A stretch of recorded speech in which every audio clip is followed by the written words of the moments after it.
And welcome back to the Anime Den. This time around we got the Griffon Enterprise with Funimation. Is of course the Boku Tomodachi Sukunai. And of course this statue is... Oh, I'm in the way of the light. Lighting is terrible here today. Of course this is the Yozora Mikazuki Monster Studio version. Sculpted by Icon. And of course again this is very... The only real interesting part here is a bit of a departure, maybe something Funimation asked for. You know, this artwork here is not something indicative traditionally of Griffon. You know, they generally just have some photo art of what's inside the box. So this is actually pretty cool. This is something that, you know, one could get very used to. And of course on the back, traditional sort of... Get my hand out of the way of the light. The old warning. So you got the Japanese warning, you know, ages 15 and up. And then of course the Western warning, which is of course for ages 15 and up, and please don't feed to your kids if they're under 3 years old. And of course again, this typical sort of Griffon Enterprise work here. You know, they've got that nice bit of photo of, you know, photo artwork of what's inside. So let's crack this puppy open, because again, this is merely a vessel for what's inside, and let's see what's inside. And now we have her out of the box. Yozora, we'll say it 10 times, we'll remember it, Yozora, because again, I haven't actually seen the series. I'm terrible. Too many series out there to watch. And unfortunately, I can never get the merchandise for the series that I actually watch, so it makes it harder to actually do the chit-chat. Because the first thing I like, I mean, this is something I've sort of delved into with previous reviews of Griffon products, is of course the standability without the pegs. So because the base does come with pegs. Yes, you can peg her feet into, if you can see them, into the statue, into the base, but you don't necessarily need to, which means that of course if you're someone who's got more statues in space, these bases tend to get in the way, you can stand her without it.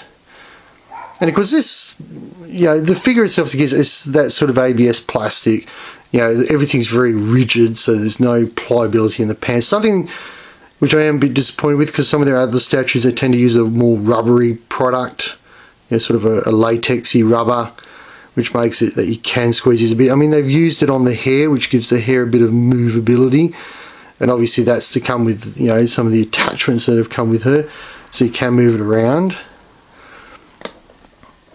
And of course the artwork's very cool, you know, they've got that very nice sort of, and again the lighting here is not the best today, but everything's nice and glossy, you know, there's a lot of colour to it. You know, the actual pose is very cool. I'm not familiar with the anime, so, you know, again, I'm not entirely sure if this is a pose from it. And of course she comes with this nice little bow, sort of item, yeah, it's a bow. And of course an arrow as well. And it's a huge arrow.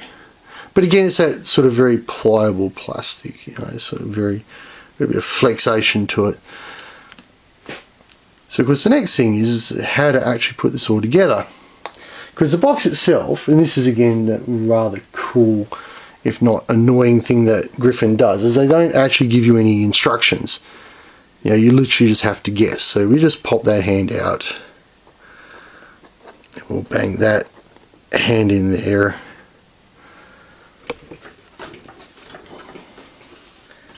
And I would dare say that because there is no instructions, that the arrow probably would have to go in this hand here.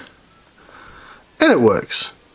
It gives you that nice sort of cool look about her, you know, she's getting ready to do some serious damage to you.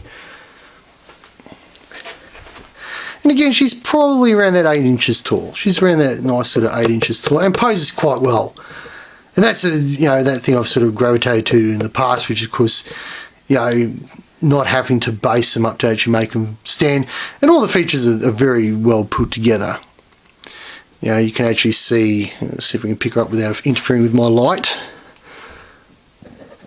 You know, the Griffon don't miss a beat. You know, I've been buying Griffon probably since about 2009-ish, and I've never known them to actually put together a really bad statue. Yeah, the Fugutus, that's a bit different, but you know, the actual just normal statues, always very cool. And I mean, looking at this, I'm actually almost tempted to go and watch the series. So thank you very much for watching. I hope I haven't bored you all to tears, and we'll see you next time.